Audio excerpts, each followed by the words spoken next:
Жапыкеев деген баа берип атат биздин улуу инсаныбызга, биздин маданий мурасыбызга. А сиздер мына ошону коргоочусу катары унчукпай отурасыздар. Мисалы, Чыңгыз Айтматовду окусаң, сварщик болсоң, сварщик бойдон эле каласың. Доктор болсоң, доктор боюнча эле каласың окусаң. Өнүктүрүп өстүрбөйбү? Бул хидаят деп коет да, хидаят бербейт да мындай. Мен Чыңгыз Айтматов наличность өткөн жокмун. Ал мага кандай мага Чыңгыз Айтматов жакпайт десем кандай мага жактырыш керек? Ал мен бул демократия, бул өзүмдүн оюм да. Мен айттым. Мен деген Руми, Жами дегендей персидский эмелерди окуйм дегендей. Мисалы Масим Талип дегендерди. Сыймык Жапыкеевди түшүнбөгөндөр бул Манаска каршы, бул Чыңгыз Айтматовго каршы деп ойлошу мүмкүн. Бирок каршы эмесмин.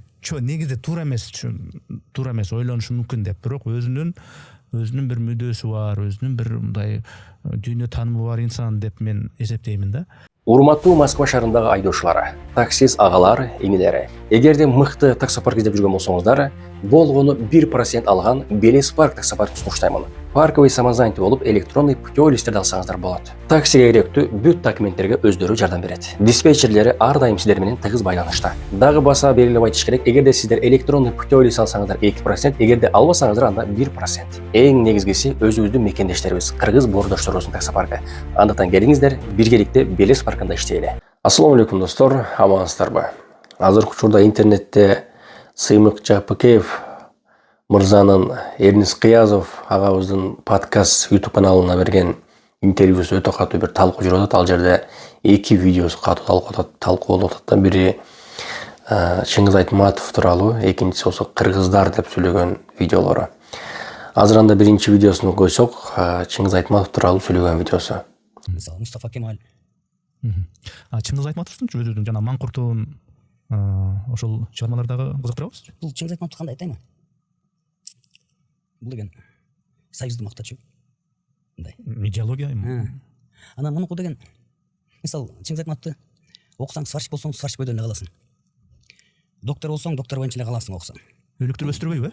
Бул хидаят деп коет да, хидаят бербейт да мындай. Эме түрткү мындай ичинен чоң талчок бербейт.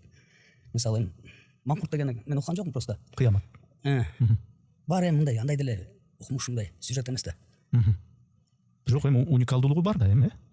Окумуш жазуучулар бар го. Эле окумуш бир историяны айтып бергейт мындай. Эми бакта эмне эки кашкыр жөнүндө. Тиги бир колхозчулар жөнүндө, же биринчи мугалим, же киносунда эле. Пятикопеечный эле бирдемелер да. Мындай. Эми сиз айткыңыз келип атат, бул баягы советтик идеологияга байланып калган чыгармалар деп. Аны окусаң эчтеке түрткү бербейт, духовный эчтеке ала албайсың. Мисалы Газалинин китептерин оку.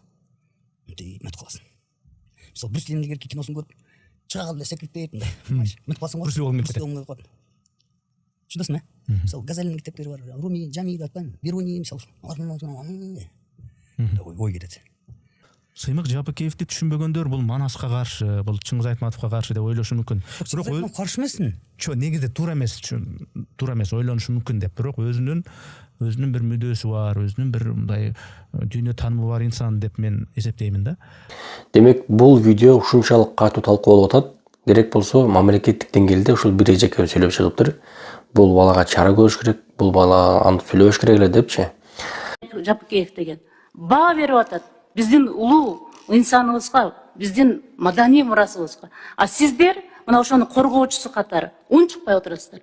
Эмне себептен мен азыр мына ушул сиздердин ошо жыйындан пайдаланып, сиздерден талап кылам. Юридикалык баа бериш керек буга. Укуктук баа бериш керек. Анткени бул биздин мына ушул бир-эки сөзү менен эртеңки бизге жаштарыбызга багыт берген, адеп ахлак берген биздин улуу инсаныбыз жөнүндө ушундай сөз айтып отурса, анда биздин маданиятыбыз каяка барат? Ошондуктан сиздерден мен ошону талап кылам.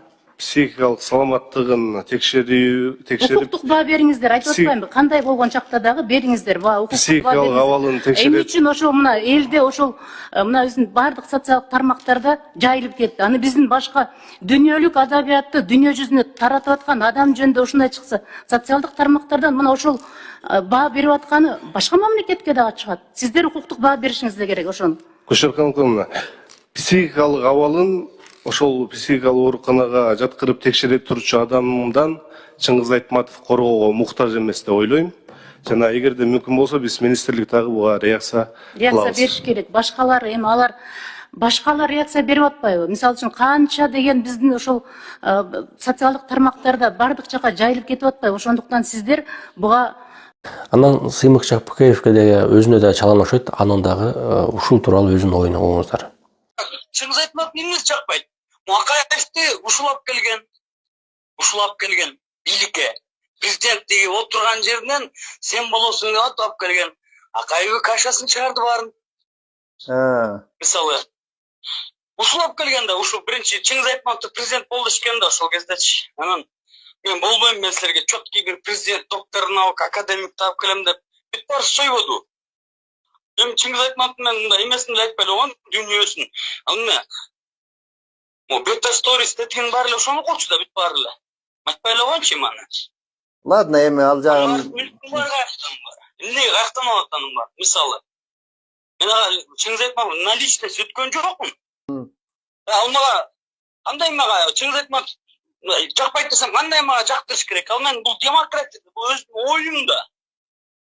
Мен айттым, мен деген Руми, Жами дегендей персидский эмелерди окуйм дегендей.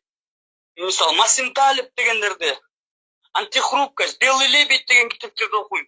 Бул мага эмне кереги бар анын? Таш бара менен таш чайнарбы? Ким эле? Таш чайнарбы? ак бара менен таш чайнар. Оңгашкыр болбойбу? Аны Базарбай атып салбайбы бардым немесине? Это пятикопеечный это смысл деп атам. Оңгашкыр болбойбу? Анан бүт кинолорун мен окуган эмес Чыңгыз Айтматовду, мисалы. Кинолорун көргөм. Жанакы Белый пароход эмне деген эме? Бул эмне деген кыргыздын шерменде кылып атат бул я. Атасы баласын укпайт, баласы тигинсин сабайт, катынын сабайт, энесин сабайт, кичинекей баласын сабайт. Жанакы момун деген чалды иштетет, көткө тээп. Бул эмне деген неме? Бул эмне деген кыргызды шерменде кылгандагысы? На весь мир. Бар ойлоп калат да, бүт булардын Бухариктер экен, булар деген атасын тепкилейт экен. Чуга жетилетпи эле ал эчтеке не стоит ни о чем деп. Белый пароходду көргөнсүз да, туурабы? Мен деле көргөм, кичинекей баланы сабашып, кичинекей баланы депрессия кылышып жана момун деген чалды устунду түрттүрүп, аны иштетип, көткө тээп, иштетип, энесин сабап, катынын сабап. Бул эмне деген неме? Бул эмне деген сюжет, билет, а? Бул эмне деген мындай? Эми Сыймыке, мейли сен аябай мындай кичине катуу ойлонуп, стресс болуп туруптур, эмоцияң да билип турам. Мейли жайынча сүйлөш. Белый пароходду көргөндө эле стресс болуп калгам. Демек, бул жерде подкастта суроо болуп атат да. Эрнис Кыязаков суроо берет. Сиз Чыңгыз Айтматовдун чыгармалары тууралуу деп сүйлөгөндө, чыгарма тууралуу сүйлөгөн. Ал Чыңгыз Айтматов тууралуу сүйлөгөн эмес. Чыңгыз Айтматовдун өзүнүн жана Маңкурттун ошол чыгармалардагы кызыктырабыз. Бул айтат, мага анча жагы бербейт деп өзүнүн оюн айтат.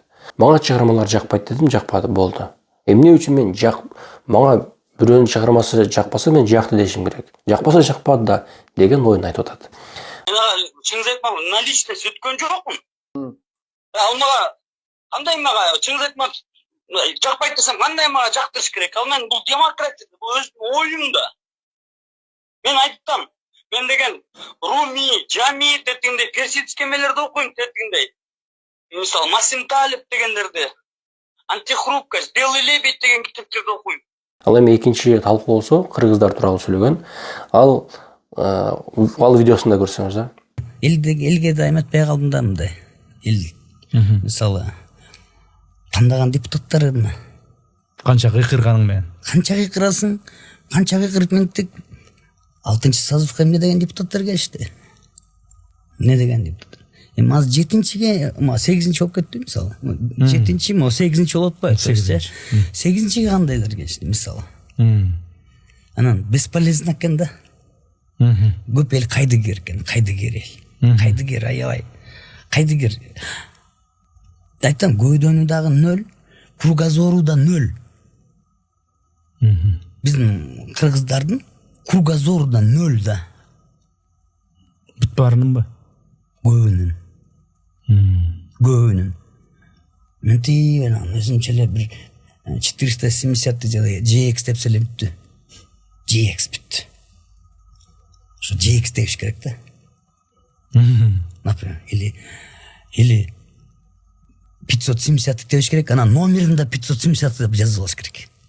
Бұл не деген неме, шыларды таңғаламай. Айны 570 аны 900 деп қала белдер. Ушундай, бұл ачык нерселер да бұның бары. Эл көрсүн. 570 теп жүрөсүң, 570 деп номер алып алышат бар. Эмне деген. Шу да биздики бир. Байлар да койгон, кедей андан да койгон да бизде. Кедейлер аше койгон. Байлар да койгон. Кыргыз элинин кандай артыкчылык сапаттары жана кемчилик сапаттарын айта аласыз, калыс? Жамандын бир өнөрү артык дейт. Ошол биздин меймандостугубуз. Гостеприимство да, ота? Ошонус жакшы баарынан да. Биз деген бул исламга чейин деле аябай кыргыздар порядочный жашачу илгери эле. А исламга чейин мисалы сахабалар мурун көбү нелюттар болгон.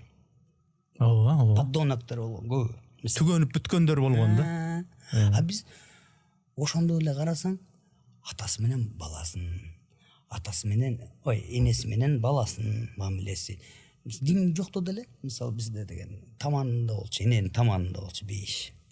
Сиздер бул подкастты көргөн болсоңуздар, оюңуздар жазып кетиңиздер. Мен өзүм толук чыккан күнү эле көргөнмүн. Мен ар дайым ушул Эрнис агабыздын подкасттары мага жагат. Өтө мындай сонун алып барат. Эч качан өзүнө сөз кошпойт. Болгону ушул жерде конокту гана сүйлөтүп, анын жан дүйнөсүн ачкан аракет кылат да. Негизи эле ушул сиздер Шапкеевдин интервьюсу тууралуу оюңуздар кандай? Туура сүйлөдү, туура эмес сүйлөдү? Муну сиздер айтышыңыздар керек.